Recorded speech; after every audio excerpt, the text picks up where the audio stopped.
이 시간 온라인으로 수요예배 드리신 여러분들을 환영합니다. 우리 다 같이 기도하시고 예배 드리길 원합니다. 살아계신 하나님 아버지 감사합니다. 오늘도 저희에게 건강한 육체와 또 시간을 허락하여 주셔서 이렇게 주님께 예배 드릴 수 있도록 은혜 베풀어 주시며 참 감사드립니다. 하나님 아버지, 오늘 저희가 주님께 예배 드릴 때에 저희들의 마음을 다하는 시간 되게 도와주시고 주님 홀로 영광 받아 주시옵소서. 감사합니다. 예수님의 이름으로 기도합니다. 아멘.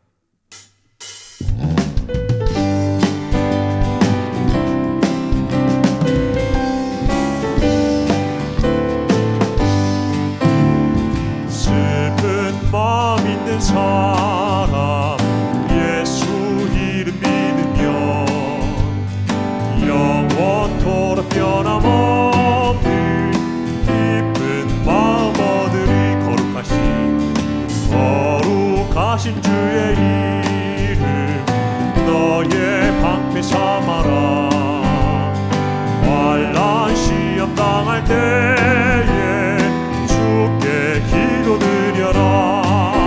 예수의 이름은 세상의 소망이요, 예수의 이름은 천국의 기쁨일세.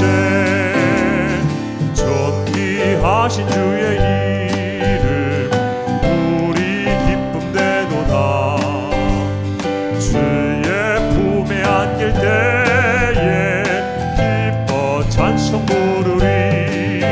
예수의 이름은 세상의 소망이요, 예수의 이름은 천국의 기쁨이세. 우리 갈 길 나간 후에 보좌 앞에 나아가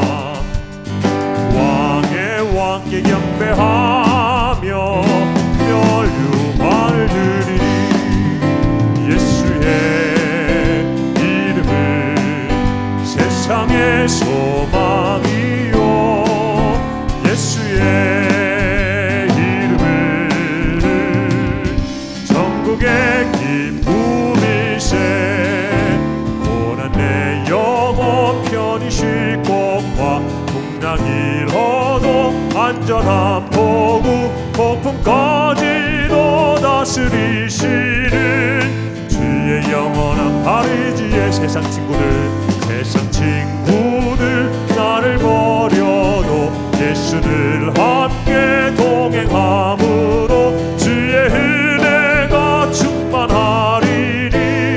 주의 영원한 파리지에 주의 영원하신 팔 함께 하사 항상 나를 붙드시니. 어느 곳에 가든지 요동하지 않음을 주의 팔을 의지함이라. 나의 믿음이 연약해져도 미리 예비한 힘을 주시며 위태할 때도 합보하시는 주의 영원한 팔이지에 주의 영원하신 팔 함께 하사 항상 나를 붙드시니. 어느 곳에 가든지 요동하지 않음을 주의 팔을 의지함이라. 능치 못한 것 주께 없으니 나의 일생을 주께 맡기면 나의 모든 짐 대신 지시는 주의 영원한 팔이지에 주의 영원하신 팔 함께 하사 항상 나를 붙드시니. 어느 곳에 가든지 요동하지 않음을 주의 팔을 의지함이라. 주의 영원하신 팔 함께 하사 항상 나를 붙드시니. 어느 곳에 가든지 요동하지 않음을 주의 팔을 의지함이라.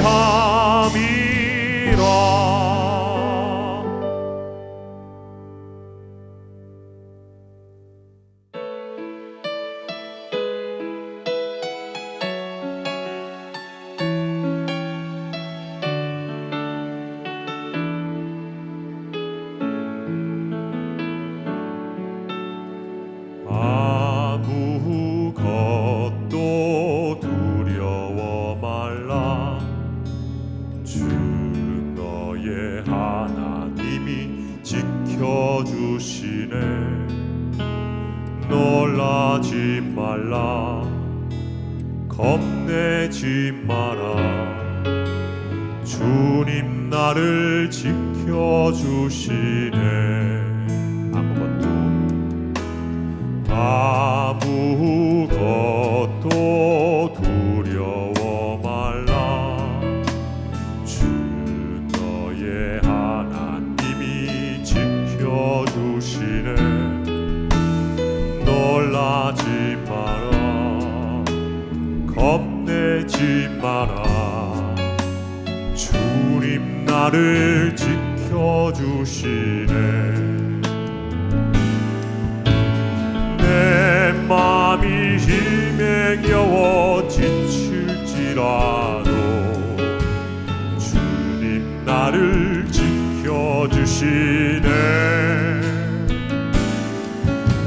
세상의 험한 풍파 몰아칠 때도 주님 나를 지켜주시네.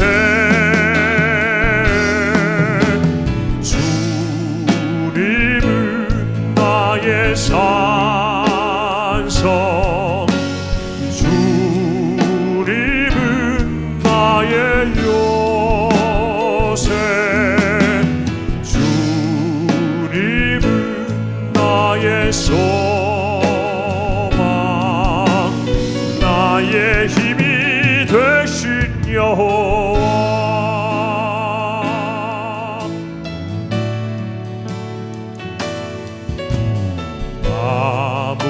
아무것도 두려워 말라. 주 너의 하나님이 지켜주시네. 놀라지 마라. 겁내지 마라. 주님 나를 지켜주시네. 내 맘이 힘에 겨워 지칠지라도 주님 나를 지켜주시네. 세상의 험한 풍파 몰아칠 때도 주님 나를 지켜주시네. 주님은 나의 산성, 주님은 나의 요새, 주님은 나의 소망, 나의 힘이 되신 여호와.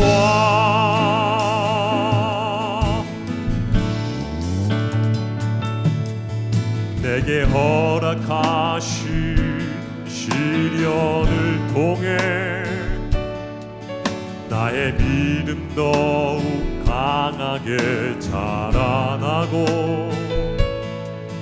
험한 산과 골짜기 지나는 동안 주께 더 가까이 나를 이끄시네. 내가 겪는 시험이 어렵고 힘겨워도 내 주님보다 크지 않네. 내 앞에 바다가 갈라지지 않으면 주가 나로 바다 위 걷게 하리. 나는 믿네.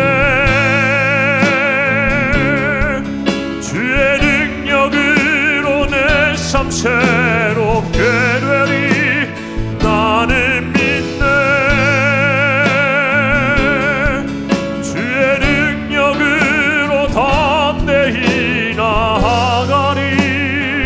주와 함께 싸워 승리하리.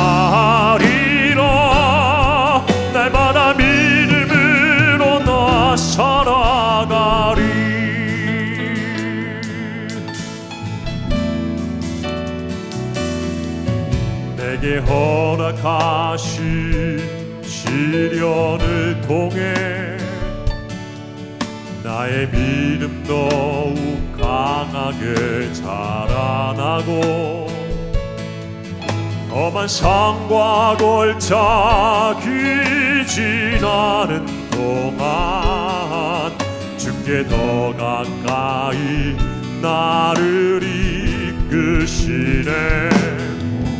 내가 겪는 시험이 어렵고 힘겨워도 내 주님보다 크지 않네. 내 앞에 바다가 갈라지지 않으면 주가 나로 바다 위 걷게 하리. 나는 믿네. 주의 능력으로 내 삶 새롭게 되리. 나는 믿네. 주의 능력으로 담대히 나아가리. 주와 함께 싸워 승리하리라. 날마다 믿음으로 나 살아가리. 나의 믿음 주께 있네. 십자가 능력이 내 영광 되었네. 주께서 우리를 승리케 하셨네. 나의 능력 나의 소망 주께 있네. 나의 믿음 주께 있네. 십자가 능력이 내 영광 되었네. 주께서 우리를 승리케 하셨네. 나의 능력 나의 소망 주께 있네. 나의 믿음 주께 있네. 십자가 능력이 내 영광 되었네. 주께서 우리를 승리케 하셨네. 나의 능력 나의 소망 주께 있네.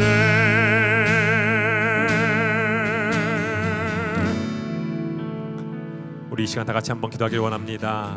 주님, 주께서 우리를 승리케 하셨음을 고백합니다. 우리들의 소망이 오직 주께 있음을 고백하오니 저희들이 오직 주만 바라보며 나아가게 하여 주시옵소서. 우리 다 같이 기도하겠습니다.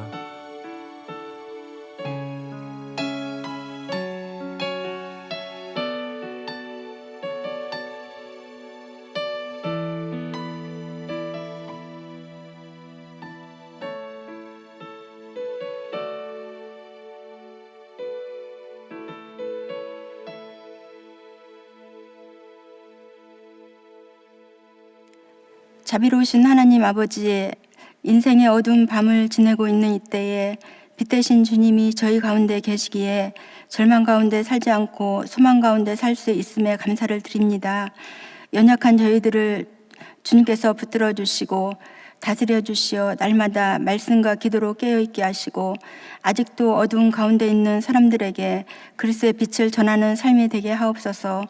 코로나 바이러스로 인해 모든 나라가 혼란과 깊은 수렁에 빠져 있는데 이 재난을 통해 저희들의 연약함과 한계를 깨닫게 하시고 주님께 돌아와 하나님의 질서를 지키며 살게 하여 주시길 원합니다. 연구진들에게 하나님이 지혜와 지식을 더하여 주셔서 백신과 치료약이 개발되어 공급되게 하시며 확진자가 급증하는 이 땅을 주님께서 불쌍히 여겨주시어서 코로나가 종식되어 일상으로 돌아갈 수 있도록 하나님께서 은혜를 허락하여 주시길 원합니다.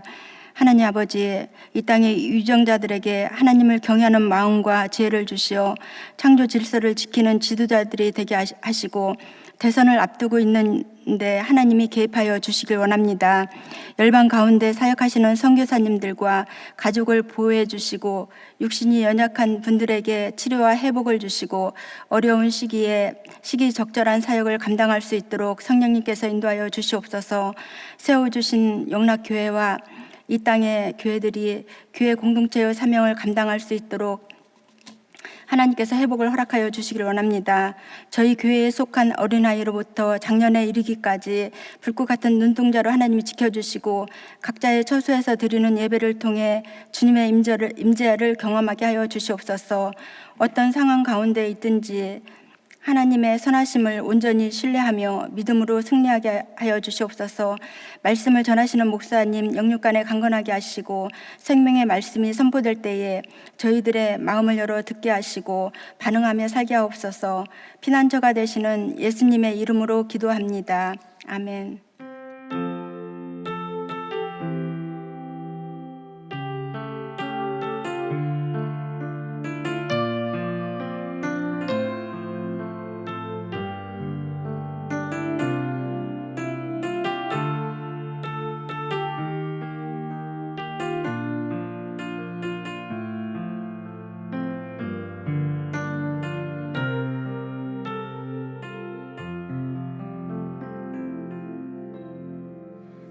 오늘 하나님의 말씀은 시편 137편입니다.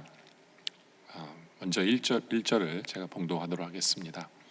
우리가 바벨론의 여러 강변 거기에 앉아서 시온을 기억하며 울었도다.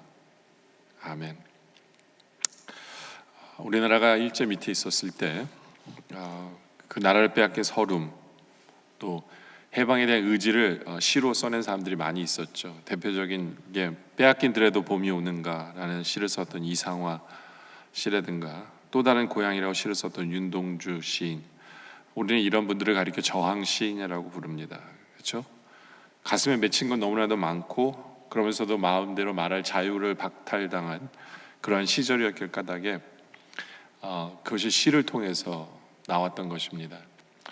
오늘 우리가 1절부터 보면 그런 느낌을 받을 수 있습니다. 우리가 바벨론의 여러 강변 거기에 앉아서 시온을 기억하며 울었도다. 여기 바벨론의 여러 강변은 바로 나라를 잃어버린 이스라엘 백성들이 강제로 바벨론으로 끌려와서 포로로 잡혀 살면서 그 예루살렘이 보고 싶을 때마다 강변에 앉아서 거기서 울었던 것을 표현하고 있습니다. 이스라엘 백성들은 세 차례에 걸쳐서 바벨론 제국의 침략을 받죠. 그러면서 유다와 예루살렘은 완전히 초토화되고 수많은 백성들이 죽임을 당하고, 그 중에도 살아남은 사람들은 포로로 잡혀와 종노릇하는 그러한 신세가 되어집니다. 자연히 그들의 마음속에는 한이 많고 또 고통도 많고, 그런 와중에 저녁이 되면 강변에 앉아서 함께 모여서 한숨을 쉬며 눈물을 흘리던 바로 그 모습을 자세히 나타난 부분이 1절입니다. 하지만 이들은 눈물만 흘린 것이 아니에요. 여기서 우리가 자세히 보면 시온을 기억하며 울었다라고 얘기합니다. 이 시온을 기억하며 울었다라는 이 표현이 여러 가지 의미로 우리가 생각해 볼 수 있습니다. 그 중에 하나가 시온을 기억하며 울었다라는 것은 바로 은혜를 기억하는 것입니다. 은혜를 기억하며 울었다라고 표현할 수 있어요. 이스라엘 백성들이 그 첫 번째예요. 첫 번째가 은혜를 기억하며 울었다. 1절을 다시 한 번 더 보면 여러 강변 거기에 앉아서 시온을 기억하며 울었다. 참 이들이 눈물이 나는 이유는 물론 한 때문에 서글퍼서 울은 것도 있었을 거예요. 그러나 시온을 기억하며 예전에 하나님께서 예루살렘에게 베푸셨던 그때를 생각하면 눈물이 나는 것을 이야기합니다. 이들은 하나님의 은혜를 버리고 배반하며 살았습니다. 보통 나라가 망하고 나라가 분열되고 포로로 잡혀오는 이유는 다 죄 때문이죠. 그렇죠. 죄와 교만 때문에 포로 생활에 처하는 겁니다. 이제 이들은 남의 나라에 와서 종으로 살면서 술시중을 들고, 그러면서 제일 아쉬웠고 제일 미안했고 제일 그리운 게 뭐냐면 하나님의 은혜를 베푸셨던 그때를 기억하며 눈물이 나는 겁니다. 여러분들, 우리는 후회되는 부분은 없습니까? 신앙생활하면서 어떤 장로님이 임종을 드리는데 목사님 앞에 계속 눈물을 흘리시더래요. 그래서 목사님이 물어봅니다. 왜 장로님 그렇게 눈물을 흘리십니까? 라고 했을 때 이 장로님이 그런 얘기를 하시더래요. 젊은 나이에 장로가 되어 축복을 많이 받았는데 교회가 건축을 할 때 교회 건축을 반대했대요. 그래서 그것이 후회되어 눈물을 흘립니다 라고 얘기합니다. 결국 다른 분들을 통해서 교회는 예정대로 지어지게 됐는데 이제 죽음을 앞에 놓고 그런 생각이 들더래요. 내가 가진 이 많은 재물을 이게 무슨 소용이 있나, 내가 이제 죽으면 끝인데 라는 생각을 하더래요. 그래서 그때 내가 주의 성전이라도 지었다면 내가 죽기 전에 뭔가는 하고 주를 위해 뭔가는 충성하고 가는 느낌이 들었을 텐데 라는 후회가 나더랍니다. 여러분들, 우리가 은혜 받았을 때, 하나님의 은혜 속에 살았을 때 내가 그때 이런 거는 했었어야 하는데 라는 그런 후회가 되는 것은 없습니까? 꼭 성전 건축이 아니더라도 주님께서 나에게 은혜를 베푸시는데 나는 지금 충성하고 있나, 그 은혜 앞에 나는 충성하고 있나, 후회 없는 삶을 살기를 원합니다. 이스라엘 백성들은 그 후회에 눈물을 흘리는 거예요. 하나님의 은혜를 기억하며 하나님이 그렇게 은혜를 베푸셨는데 우리는 하나님을 배반했구나. 하나님의 은혜 속에 있을 때 그것이 얼마나 좋았을까. 그러면서도 후회가 되는 눈물이지만 또 그러면서도 그 은혜 때문에 살아가는 그 힘이 나는 것도 있어요. 이 기억이라는 것은 우리에게 큰 재산이기도 합니다. 그 은혜를 기억하는 것, 그것은 큰 재산이기도 합니다. 히랍 신화에 보면 한 여인이 영원한 나라를 가기 위해서 강을 건넙니다. 그런데 벳사공이 말합니다. 영원한 나라로 가기 전에 레테 호수의 물을 먹을 것인지 말 것인지를 정하라고 얘기합니다. 이 호수의 물을 먹으면 어떻게 됩니까? 라고 물어봤어요. 그때 벳사공 이야기입니다. 과거의 모든 아픔을 잊게 됩니다. 그러니까 이 여인이 왜 안 마시겠어요? 저 마시고 싶습니다. 그때 벳사공이 한마디를 더 합니다. 그런데 이 호수의 물을 마시면 기뻤던 일도 동시에 다 잊어버리게 됩니다 라고 얘기를 합니다. 그 말을 들은 여인이 고민을 하다가 결국에는 호수의 물을 먹지 않고 강을 건넜다라는 말이 있습니다. 여러분들, 사람에게 있어서 아름다운 기억은 굉장히 중요한 재산이 되기도 합니다. 바로 그 기억 때문에 우리가 힘을 내는 것도 있어요. 근데 그 아름다운 기억이 하나님이 우리에게 베푸신 그 은혜, 그것은 우리에게 큰 재산이 됩니다. 왜냐하면 언제든지 우리가 회개하고 주님 앞에 나아갈 때 우리 하나님께서는 우리에게 그 은혜를 다시 베푸실 것이기 때문에 그 은혜는 영원히 끝나는 것은 없어요. 우리가 살아있는 동안에 주님 앞에 다시 나가면 주님께서는 다시 restore, 은혜를 회복시켜 주실 것이기 때문에 그 은혜가 기억나는 것은 얼마나 감사하고 좋은지 모릅니다. 여러분들, 우리에게 남아있는 그 은혜는 무엇입니까? 기억나는 그 은혜는 무엇입니까? 우리의 머릿속에 만약에 근데 은혜가 기억나지 아니하고 상처만 기억나고 아픔만 기억나고 서로 미워하는 것만 기억이 난다면 결국엔 그것이 우리 삶 속에 무엇을 하냐면 우리의 영혼을 깨뜨리고 무너뜨리는 거거든요. 근데 그렇기 때문에 반대로 얘기하면 하나님의 은혜를 우리가 기억한다는 것은 우리의 영혼을 리스토어해줘요.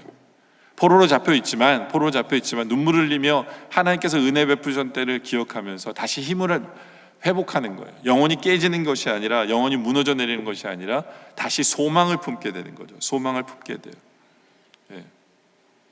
하나님의 은혜를 기억하는 것. 그래서 그것이 중요합니다. 그래서 시편 기자는 1절에 다시 한 번 더 보면 시온을 기억하며 울었다. 이것은 굉장히 영혼을 회복하는 그러한 모습이기도 하다라는 겁니다. 그래서 6절에 보면 이런 고백도 해요. 내가 예루살렘을 기억하지 아니하거나 내가 가장 즐거워하는 것보다 더 즐거워하지 아니할진대 내가 내 입천장에 붙을지어다. 그러니까 하나님께서 예루살렘에 행하셨던 것을 기억 안 하면 안 된다라는 거예요. 정말 기억하는 그것을 내가 입술로 얘기해야지, 만약 그게 아니라면 내 혀가 입천장에 붙은 거랑 같을 것이다 라는 거죠. 그렇죠? 왜냐하면 그것만이 나로 다시 힘을 얻게 하고 소망을 갖게 하는 것이기 때문에 그래요. 여러분들, 우리가 오늘날 큰 집에 살면서도 우리의 영혼은 그냥 불행하게 사는 사람들이 굉장히 많아요. 왜냐하면 삶의 은혜가 기억되지 않기 때문에 그래요. 그냥 기억나는 건 그냥 큰 집 마련하라고 고생한 거, 서로 싸우면서 그냥 악착같이 살았던 것, 그것만 기억하면 얼마나 불행합니까? 그렇죠? 비싼 집에 집 지키는 개 키우면서 감시 카메라 달고 불안하게 살면 그게 무슨 소용이에요? 그죠? 새로 지은 큰 집에 살아도 그 영혼이 행복하지 않다면, 은혜가 기억나지 않다면, 오히려 판잣집에 살면서 하나님께서 베푼 은혜 속에 살아가는 그 삶이 정말 행복한 거잖아요. 시편 기자가 다른 시편에 보면 이런 고백을 해요. 그래서 다른 곳에서의 첫날보다 바로 하나님 전에 하루가 더 낫다. 그렇죠? 시편 83편 10절이죠. 그렇죠? 주의 궁전에서 한 날이 다른 곳에서의 첫날보다, 석 달이죠. 첫날보다 하루가, 그러니까 악인의 장막에 사는 것보다 내 하나님 성전 문지기로 하루 있는 것이 더 좋다. 하루의 삶이 얼마나 중요한지, 하루의 그 은혜 받은 그 기억이 얼마나 중요한지를 우리에게 설명하는 거예요. 그렇죠? 우리가 그렇게 살기 위해서는요, 우리의 태도를 바꿔야 돼요. 인생이 우리가 성취를 위해서 존재하는 게 아니에요. 성취했을 때만 기쁘는 게 아니거든요. 솔직히 우리의 매일매일의 삶이 하나님 주신 선물이에요. 하나님 주신 선물이에요. 그 삶 속에서 하나님 매일 주신 것을 하나님의 은혜로 깨달으며 사는 거, 그게 행복이거든요. 여러분들, 사람이요, 철이 들었다라는 말이 무슨 뜻입니까? 철이 들었다, 철들었다. 그건 뭐냐면 은혜를 깨닫기 시작한 때부터가 말이 철이 드는 거예요. 그렇죠? 나이가 많지 않아도 부모의 은혜가 참 고맙다, 감사하다라고 생각하는 사람이 있다면 그 사람 철이 든 거예요. 근데 나이가 많이 들어도 부모님에 대한 원망만 가득 차 있다면 그 사람 아직도 철이 안 든 거죠. 그렇죠? 네. 은혜를 볼 수 있는 거, 은혜를 깨달을 수 있는 거, 그게 철이 든 거예요. 네. 그리고 은혜를 깨닫는 사람은요, 내가 이제 부모에게 무엇을 해드려서 기쁘게 할까를 생각하는 것이 은혜를 깨닫는 사람이죠. 그렇죠? 근데 내가 부모에게 뭘 받을까, 얻어낼까라고 생각만 한다면 그 사람은 은혜가 없는 사람이에요. 철이 안 든 거고 은혜는 사라져 버립니다. 신앙생활도 마찬가지예요. 하나님께서 우리에게 베푸신 은혜를 생각하면 하는 사람이 철든 신앙인이에요. 그러나 아직도 받을 것만 생각하면 은혜는커녕 원망할 것만 더 많아져요. 은혜는 잃어버리는 거죠. 우리 영혼은 심각한 위기에 빠져버립니다. 그렇죠? 그 때문에 하나님께서 베푸신 은혜를 기억하는 그것은 얼마나 아름다운지 몰라요. 이스라엘 백성들이 포로로 잡혀가 있지만 하나님의 그 베푸셨던, 그 시온에 베푸셨던, 예루살렘에 베푸셨던 그 은혜를 생각하며 눈물을 흘리는 것은 거기에는 희망이 있고 소망이 있는 것입니다. 그리고 하나님께서는 분명히 다시 회복시켜 주실 거라는 거죠. 그 은혜를 기억하는 것. 여러분들, 우리가 살면서 어떠한 순간에도 하나님의 은혜를 기억하며 살아가는 우리의 모습 되어지기를 원합니다. 또 두 번째로는 시온을 기억하면서 뭘 하겠다는 거냐면 하나님을 찬양하며 살겠다라는 결심이 이 시편 137편에 있어요. 2절에 보면요, 그 중에 버드나무에 우리가 우리의 수금을 걸었나니라고 얘기합니다. 이 버드나무는 그 바벨론 그 유프라데스 강가에 제일 많이 서식하는 나무예요. 제일 많이 서식하는 나무입니다. 근데 재미있는 건 시편 기자가 수금을 그 나무 위에 걸어놨다는 거예요. 나무 위에 걸어놨다. 이것은 무슨 얘기냐면 더 이상 수금을 켜지 않겠다는 얘기예요. 다른 말로 하면 더 이상 노래를 부르지 않겠다라는 단호한 행위에, 단호한 거부의 행위를 드러내는 거예요. 이스라엘 백성들은 솔직히 저녁이면 강가에 모여서 그 수금의 반주에 맞춰서 노래를 하는 것, 이것이 그들에게 유일한 낙이었어요. 바벨론 땅에서 그 예루살렘을 생각하며, 그러니까 이들이 부른 노래는 그냥 노래가 아니었어요. 하나님을 찬양하는 노래였어요. 찬양하는 노래였어요. 근데 갑자기 2절에 이렇게 고백해요. 수금을 나무에 걸어놓겠다, 다시 노래를 부르지 않겠다라는 거예요. 그 이유가 뭡니까? 3절에 나오죠. 이는 우리를 사로잡은 자가 거기에서 우리에게 노래를 청하며 우리를 황폐하게 한 자가 기쁨을 청하고 자기들이 위하여 시온의 노래 중 하나를 노래하라 하기 때문에. 무슨 얘기예요?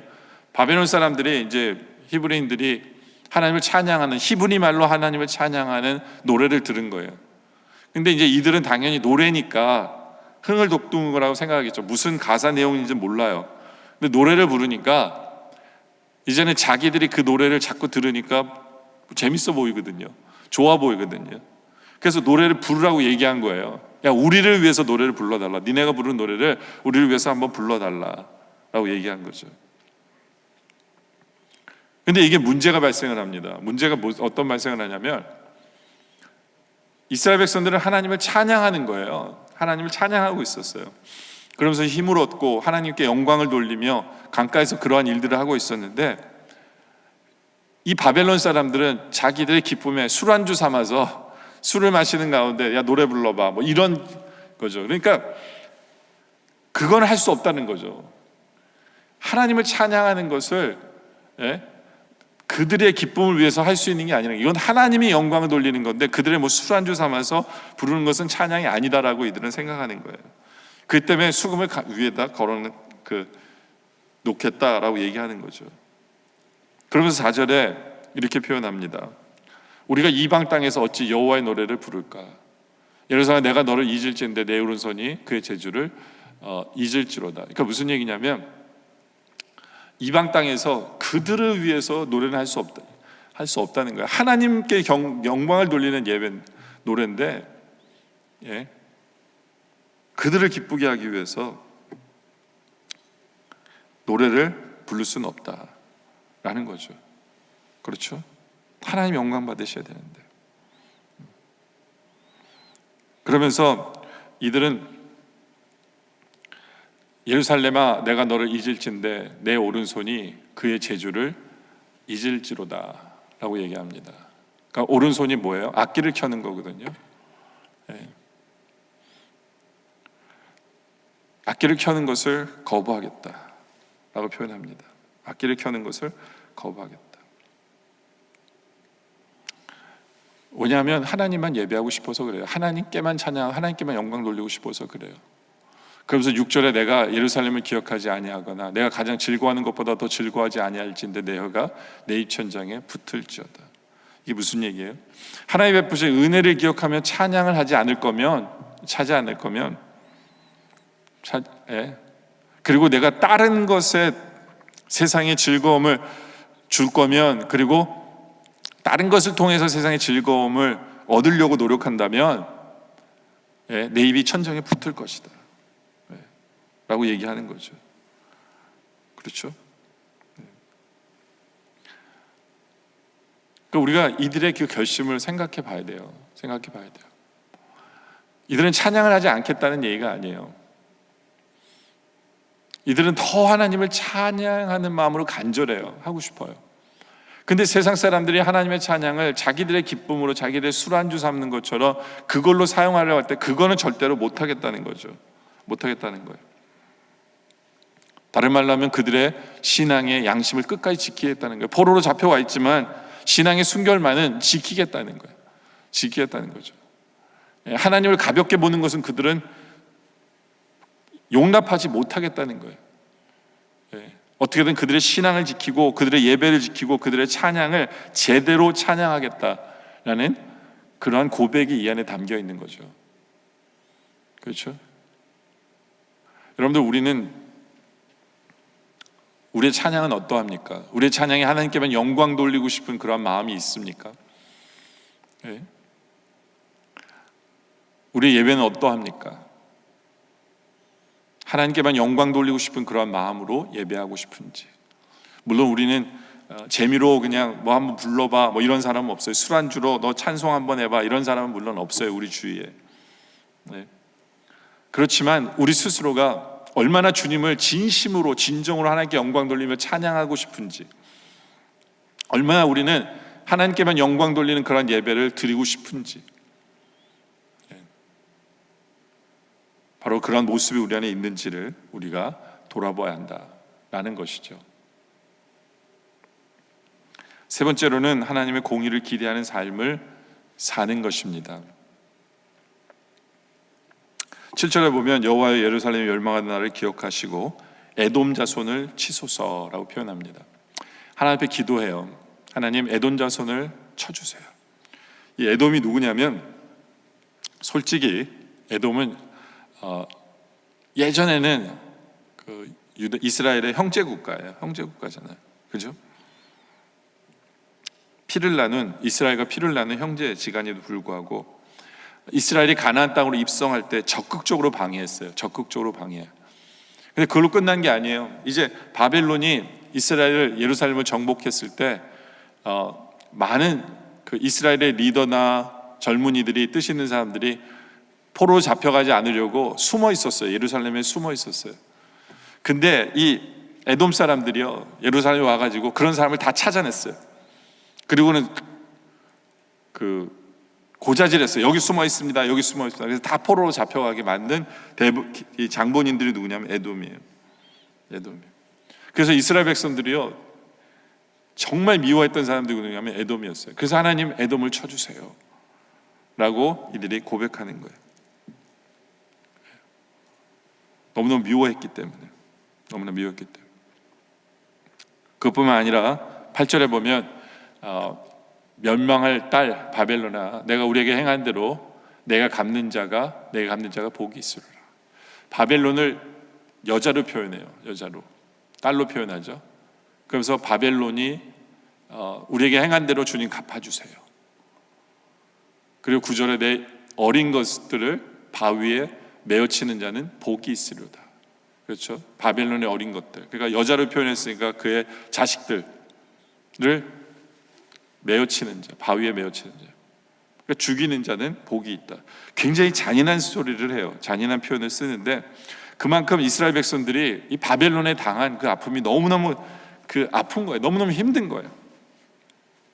얼마나 힘들었는지 아시죠? 얼마나 힘든 상황인지도 이들은 그런 표현을 쓰는 거예요.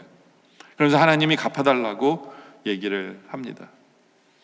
하나님 원수를 갚아달라고 얘기해요.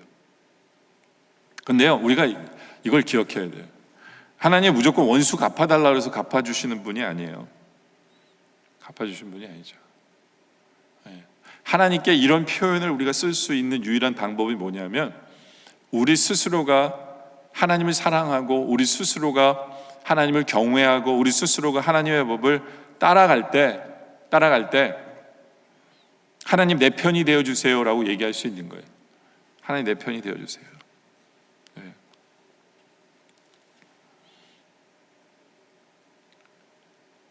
여러분들, 우리의 삶을 우리가 돌아볼 필요가 있어요. 우리 하나님은 원수를 갚아주시는 분이 맞아요. 네.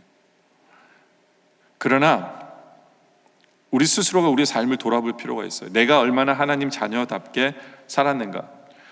이스라엘 백성들 같은 경우에는 우리가 하나님의 백성인데, 선민이라고 그러잖아요.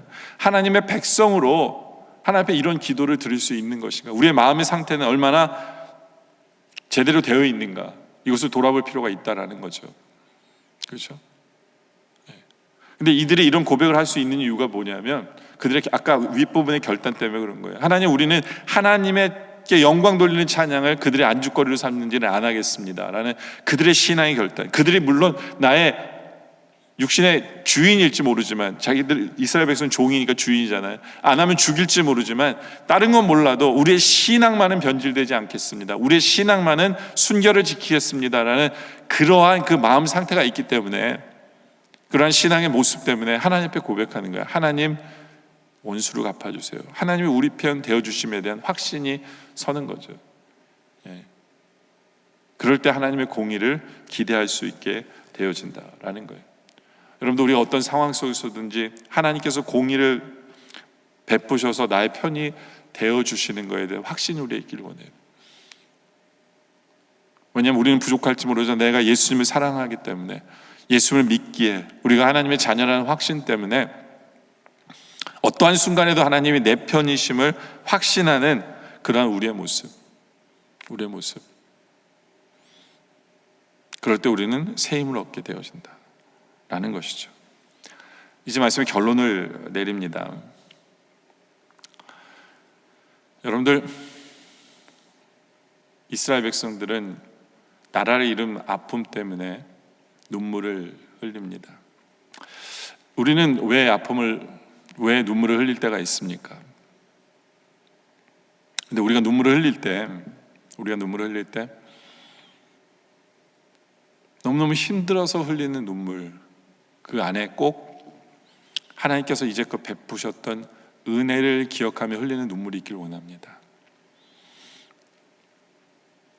우리에게 하나님의 은혜를 기억하는 그 기억이 있기를 원합니다. 지금 힘들고 어려운 상황 속에 있는 분들이 많습니다. 어둠을 거쳐가고 있는 이 순간, 그러나 우리의 기억에 하나님께서 우리에게 행하셨던 그 은혜가 기억나기를 원합니다. 그래서 우리가 넘어질 것 같고 쓰러질 것 같고 깨질 것 같은 우리의 영혼이 다시 한 번 더 회복되어짐을 경험하기를 원합니다. 왜냐하면 하나님께서 베푸신 은혜 때문에. 그리고 지금 너무너무 힘들지만 이제 우리 스스로가 다시 한 번 더 주님 앞에 바르게 찬양하기로 결단하기를 원하고, 바르게 예배드리기를 결단하기를 원합니다. 세상의 쾌락과 맞바꾸지 않겠다라는 그런 결심이 우리 안에 있기를 원합니다.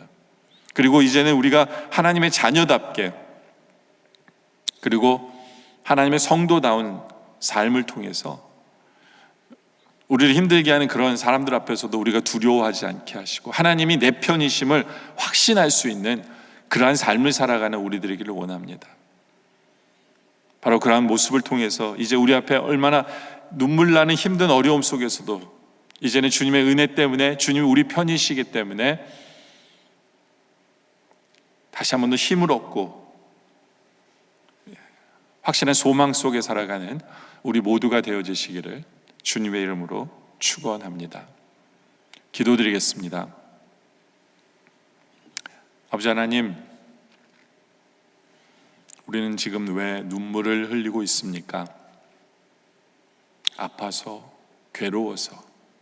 혹시 그러한 성도들이 있다면 주님 위로하여 주시옵소서. 그러나 그 와중 속에서도 주님 간절히 바라기는 주님께서 우리에게 베푸신 그 은혜가 기억나는 삶을 살게 하여 주시옵소서.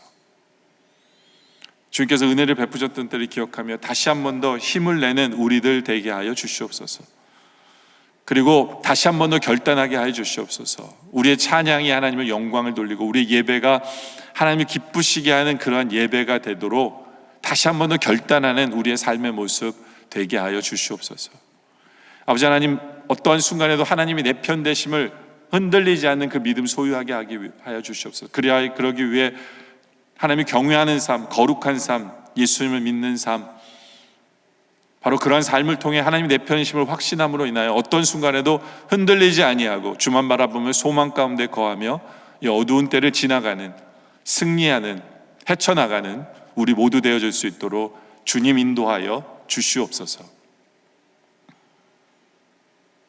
아버지 하나님, 오늘 말씀에 감사드리며 예수님의 이름으로 기도드립니다. 아멘.